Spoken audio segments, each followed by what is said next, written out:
Travaillé sur la dystopie, beaucoup évidemment.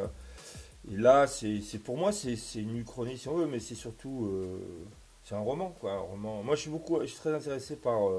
Enfin, j'ai énormément d'admiration pour Victor Hugo parce qu'il ose des histoires d'amour, il ose des grands sentiments, tout ça. Et c'est ce que je voulais faire en fait. Je voulais faire un truc qui remue le, le plus de gens possible, puisque moi, j'habite dans un coin où personne ne lit de bande dessinée, mais je sais que les gens lisent ce que je fais, quoi.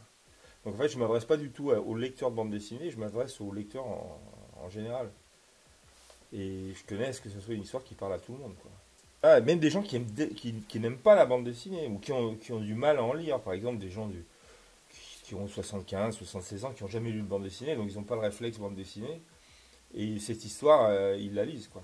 Je viens pas du tout de la bande dessinée, moi, donc je viens de peinture en grande partie de la peinture expressionniste du début du XXe, ou avant, on va dire Goya, des choses comme ça.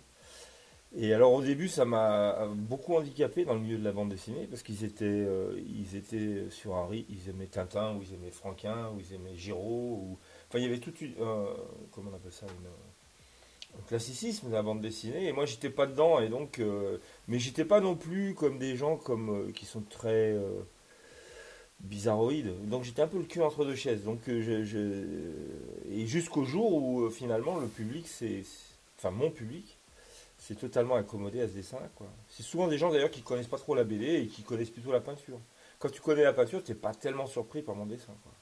Par contre, si tu as été élevé dans le manga ou si tu as été élevé dans Tintin, c'est sûr que c'est un peu plus difficile, mais bon. Ouais, bah, à l'époque du transpersonnage, moi je voulais gagner ma vie dans ce métier. J'avais été coopté, enfin j'avais été cherché par un. J'étais pas très libre en fait, je faisais un peu. J'étais pas très libre sur un scénario qui n'était pas de moi, avec un type qui était beaucoup plus âgé, Jacques Loeb, et voilà, là je suis complètement libre. Donc je fais exactement ce que je sens. Voilà, et d'ailleurs ça marche bien mieux, puisque les ventes de la dernière haine ou d'Elfroide ou de Loup sont bien supérieures à celles du train, quoi. C'est en commune mesure, même. C'est un décor, on va dire, mon décor c'est les montagnes, parce que c'est ce que je connais, c'est là où je vis, mais les histoires, c'est des histoires... là, dans ce cas-là, c'est une histoire d'amour, plutôt qu'autre chose, quoi. Le chasseur, ça se passe en montagne, mais ça pourrait être un chasseur qui se passe en forêt, enfin, je veux dire, c'est pas... Vous voyez, c'est le décor surtout, parce que c'est celui que je connais le mieux, c'est celui que j'aime le mieux, c'est celui que je dessine le mieux, quoi. Oui, par exemple, pour moi, c'est plus du tout pertinent. Enfin, l'art n'est pertinent que s'il est complètement libre. C'est-à-dire qu'il est complètement coupé de l'argent, par exemple, de la... euh, moi, oui, je pense que l'art, dans les moments de crise, il doit être totalement libre. Par exemple, il y a un peintre que j'aime beaucoup, un peintre chinois qui s'appelle Shuta, qui est un des grands peintres chinois et qui, à la fin de sa vie, est parti en montagne et il avait plus aucun contact avec la cour ou quoi que ce soit. C'était un moine, il peignait, quoi. Dans les moments de crise, je crois que l'art est là justement pour dire, bon, bah, on revient pour le coup à la peinture des grottes, quoi, où les gens peignaient pour des raisons assez étranges d'ailleurs, quoi. Il n'y a pas d'argent, il y avait. Pourquoi est-ce qu'on peignait dans les grottes? Il n'y avait pas d'argent, c'était pas connu particulièrement, donc c'était un rapport au réel, et puis c'est une magie en fait. En fait, je crois que surtout dans des périodes comme ça, dénuées de sens, il faut que la peinture ou l'art retrouve une fonction magique, quoi. Et qui d'ailleurs fonctionne, hein. La magie fonctionne. Je crois à la magie, en fait. Je crois que la vie est magique et que quand on se coupe de cette fibre magique, on a des emmerdements. On a des emmerdements personnels, mais on a des emmerdements sociaux. C'est-à-dire que là, on s'est coupé du réel, on s'est coupé du réel de la nature, quoi. Et donc, eh ben, la société est en pleine dérive. Pour moi, elle est en pleine dérive, quoi. Et ça ira, de toute façon, ça ira jusqu'au bout.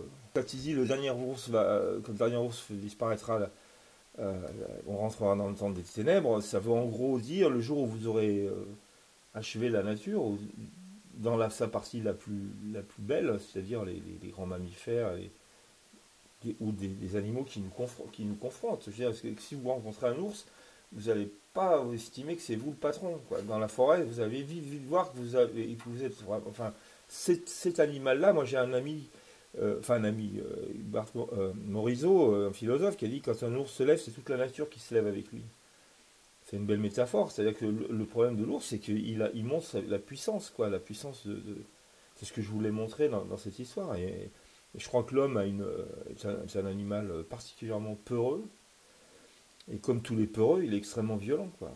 Et donc il massacre tout ce qui lui fait peur, quoi. Je crois que la matière naît de l'esprit, quoi. Et donc ça veut dire que je vois le monde d'une manière assez différente qu'un pur matérialiste, quoi.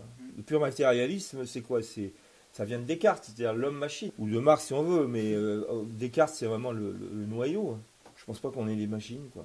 Ah, moi, c'est largement le meilleur album, hein. Voilà. Disons, si on devait faire un pourcentage, il est largement au-dessus des autres, quoi.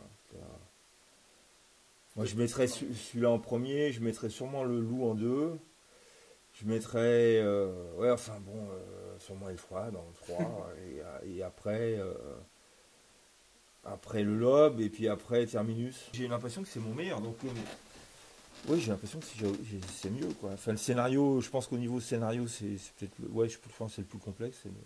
Ouais.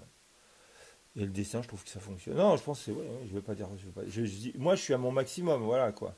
Je dis pas que ce que j'ai fait, c'est indépassable, mais c'est indépassable pour moi, quoi. En tout cas, je vois pas comment. D'ailleurs, c'est un peu un problème parce que j'ai tout dit dans cet album et je me dis, bon, il va falloir. Qu'est-ce que je peux faire, quoi?